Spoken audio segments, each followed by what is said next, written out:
ચાલો મિત્રો, હવે જોઈએ નેક્સ્ટ ટોપિક, ચક્રાવર્તન ની ત્રિજ્યા. તો ચક્રાવર્તનની ત્રિજ્યા જે છે એ કોઈ ભ્રમણાક્ષના સંદર્ભમાં જે ચાક ગતિ કરતો દ્રઢ પદાર્થ હોય તેનું દ્રવ્યમાન વિતરણ કેવી રીતે થયેલું છે તેના માપ તરીકે ચક્રાવર્તનની ત્રિજ્યા દર્શાવવામાં આવે છે.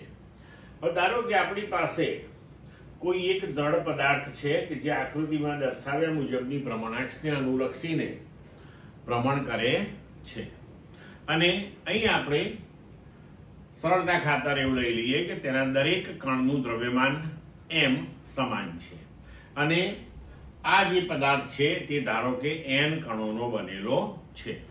તો એક કણનું દ્રવ્યમાન સ્મોલ m હોય અને એ n કણોનો બનેલો હોય તો પદાર્થનું કુલ દ્રવ્યમાન કેપિટલ M બરાબર સ્મોલ m ગુણ્યા n આપણે લખી શકીશું.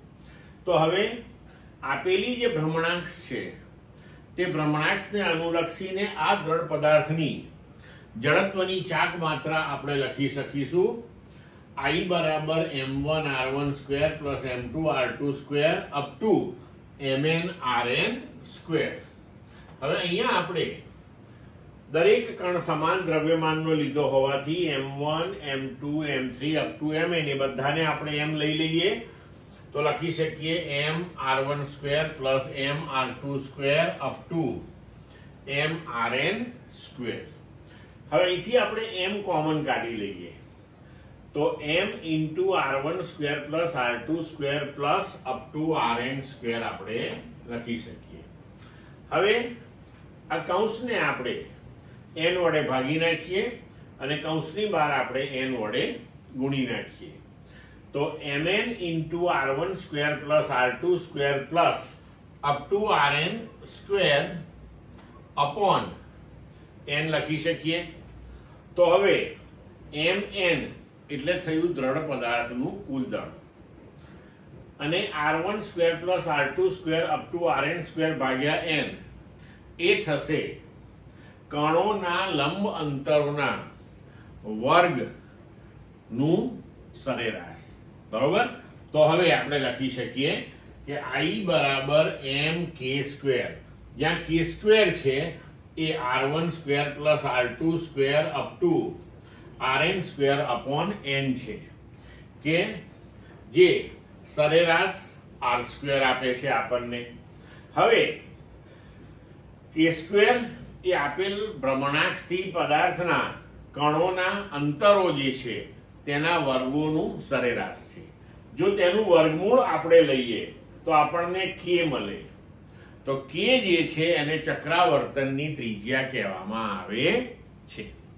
એટલે કે બીજા શબ્દોમાં આપણે એવું કહી શકીએ કે કણોના પરિભ્રમણાક્ષથી અંતરોના વર્ગોના સરેરાશના વર્ગમૂળને ચક્રાવર્તન ત્રિજ્યા કહેવામાં આવે છે.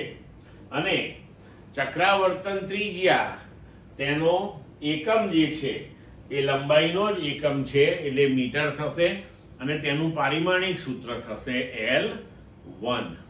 હવે જો અહીંયા આનું થોડું ભૌતિક અર્થઘટન તમે સમજવાનો પ્રયત્ન કરો કે એમ આપણે પહેલી લીટીમાં કહ્યું અહીંયા આગળ કે ભ્રમણાક્ષના સંદર્ભમાં ચાક ગતિ કરતા દ્રઢ પદાર્થનું દ્રવ્યમાન કેવી રીતે વિતરણ થયેલ છે તેના માપ તરીકે આપણે આને લઈએ છીએ. બરોબર. હવે જો આ ચક્રાવર્તન ત્રિજ્યા જે છે એને આપણે કેવી રીતે સમજી શકીએ. ધારો કે આ આપણો દ્રઢ પદાર્થ છે આખો, બરોબર છે, અને આ દ્રઢ પદાર્થની કોઈક આપણી પાસે જડત્વની ચાક માત્રા છે. હવે આપણે એક કામ કરીએ કે ભ્રમણાક્ષ આપણે એની એ જ રાખીએ. આ આપણી ભ્રમણાક્ષ, બરોબર છે, અને ભ્રમણાક્ષથી આપણે કોઈ r જેટલા લંબ અંતરે એક બિંદુવત પદાર્થ લઈએ. હવે આ જે બિંદુવત પદાર્થ લીધો છે આપણે તેનું દ્રવ્યમાન ધારો કે કેપિટલ M છે. એટલે કે આ બિંદુવત પદાર્થનું દ્રવ્યમાન એ આપણા દ્રઢ પદાર્થના દ્રવ્યમાન જેટલું જ છે.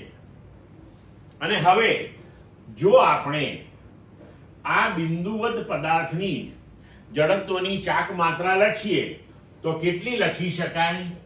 તો લખાય કે I ડેશ બરાબર capital M into R square. બરોબર. હવે જો આ બિંદુવત પદાર્થની જડત્વની ચાક માત્રા એ આ દ્રઢ પદાર્થની જડત્વની ચાક માત્રા જેટલી જ મળે આપણને, તો આપણે કહી શકીએ કે આ જે લંબ અંતર R છે તે ચક્રાવર્તનની ત્રિજ્યા થઈ કહેવાય. બરોબર. એટલે કોઈ પણ પદાર્થની જડત્વની ચાક માત્રા તમે I બરાબર mk² તો લખી જ શકો કે જ્યાં k જે છે એની ચક્રાવર્તનની ત્રિજ્યા થઈ.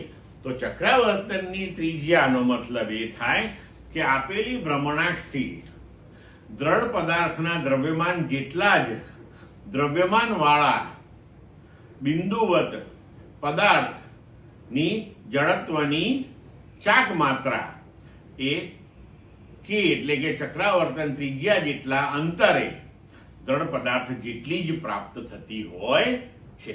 તો આવી રીતે આપણે એ દ્રવ્યમાન નું વિતરણ કેવી રીતે થયેલું હશે અથવા તો દ્રવ્યમાન ક્યાં કેન્દ્રિત થયેલું હશે તેની માહિતી મેળવી શકીએ છીએ. ક્લિયર મિત્રો?